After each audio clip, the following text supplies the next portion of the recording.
Hola, hoy vamos a hablar de un tema que es fundamental para quienes comienzan en la educación superior, la lectura y la escritura académicas.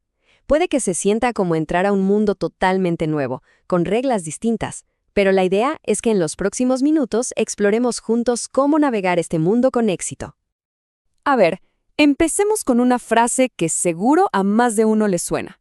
Es una queja súper común de los docentes, pero también, y esto es lo importante, es un sentimiento muy real para quienes recién empiezan. Esa sensación de abrir un texto y pensar, ¿pero qué es esto? No entiendo nada. Bueno, no es algo que le pase a uno solo, para nada. Entonces, la pregunta del millón es, ¿por qué pasa esto? ¿Por qué es pero tan común sentirse así? ¿Será que hay un problema con uno mismo? La respuesta es un rotundo no. Para nada. Todo tiene que ver con el cambio de escenario, que es gigante cuando se pasa al nivel superior. Y miren, para que quede súper claro que esto no es una percepción aislada, ojo a este dato.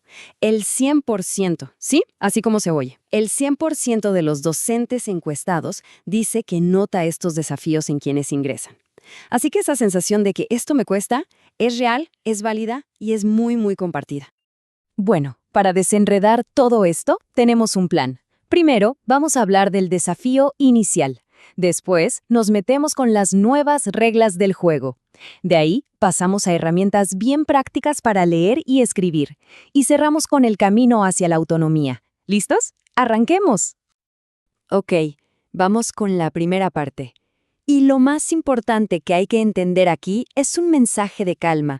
Esto que se siente, esta dificultad, no es un problema personal, no es un déficit.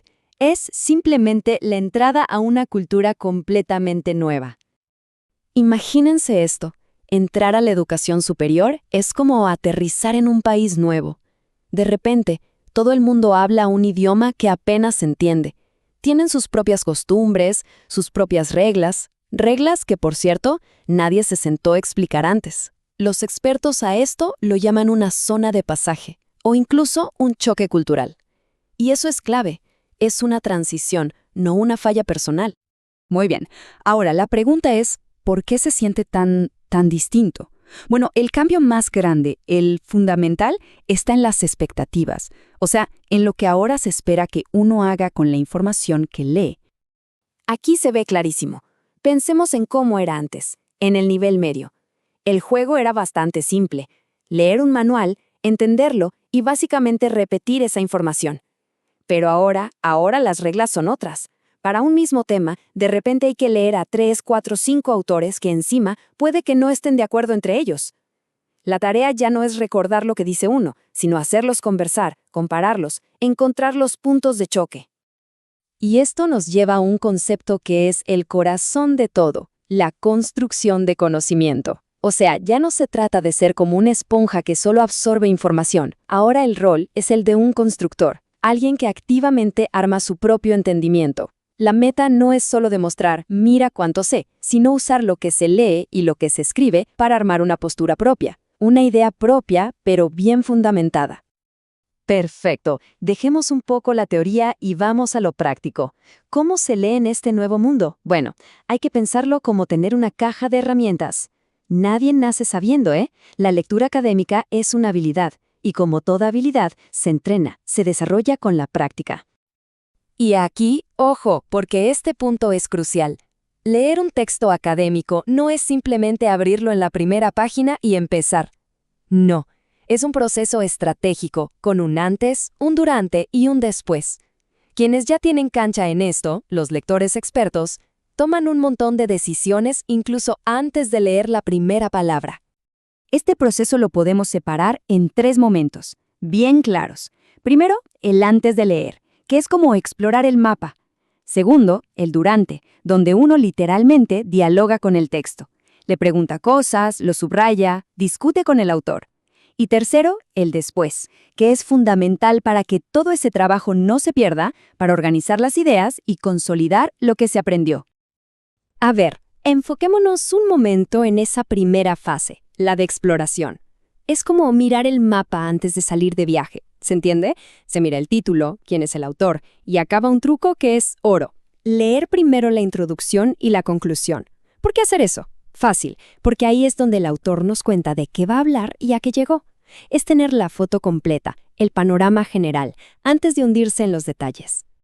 Bueno, ya hablamos de leer. Ahora vamos a la otra cara de la moneda, escribir. Si leer es como conversar con lo que otros pensaron, escribir es el momento donde toda esa conversación empieza a tomar forma y se convierte en pensamiento propio.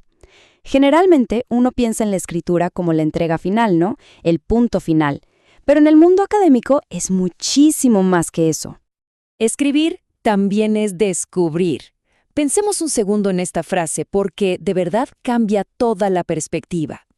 Escribir no es solo poner en papel algo que ya se tiene clarísimo en la cabeza. No, es un proceso para descubrir qué es lo que uno realmente piensa. Es una herramienta para explorar las propias ideas. Es que cuando uno escribe, se activan procesos mentales que no se activan de otra forma. Obliga a ordenar las ideas, a buscar cómo se conectan y, sobre todo, a darse cuenta de qué partes no se entienden del todo, dónde están los huecos en el propio razonamiento. Por eso decimos que escribir no es solo registrar el pensamiento, es el acto de darle forma. Y algo fundamental, el proceso de escritura no es una línea recta. Olvídense de eso. Nadie, absolutamente nadie, se sienta y escribe la versión final de una. Es un ciclo. Planificar un poco, escribir un primer borrador y después la parte más importante, revisar. Y revisar no es solo pasar el corrector ortográfico, es volver a leer, repensar las ideas, mover párrafos, reescribir. El borrador no es un enemigo, es el mejor aliado que se puede tener. Bueno, llegamos al final, a la quinta parte, que en realidad es la que une todo lo que venimos hablando. Porque para superar este desafío no alcanza con aprender nuevas técnicas. Lo más profundo es un cambio de mentalidad. Miren, hay dos maneras de pararse frente a esta situación. Una es la del déficit, la que dice por dentro, no sé hacer esto, algo me falta, algo está mal conmigo. Esa visión, seamos sinceros, paraliza. Pero hay otra forma de verlo, como una práctica situada. ¿Qué quiere decir esto? Que no es que a uno le falte algo, es que se está aprendiendo a participar en una nueva comunidad con sus propias reglas y su propio lenguaje. Y eso es un proceso de aprendizaje totalmente normal y esperable. Al final, el objetivo de todo este viaje es llegar a la autonomía. Al principio, es normal que el aprendizaje sea, como dicen los expertos, heterorregulado, o sea que dependa mucho de la guía de los demás. Pero a medida que uno va haciendo propias estas herramientas, el proceso se vuelve autorregulado. Uno mismo empieza a gestionar su aprendizaje, a tomar sus propias decisiones, a desarrollar un pensamiento crítico independiente. Porque al final del día, de esto se trata todo. El objetivo no es solo aprender a leer textos difíciles o a escribir párrafos sin errores, no. El propósito real es desarrollar la capacidad de pensar por cuenta propia, de analizar el mundo con buenas herramientas y, lo más importante, de construir una voz propia dentro de esa gran conversación que es el conocimiento. La pregunta que queda flotando es, ¿cómo empieza a sonar esa voz?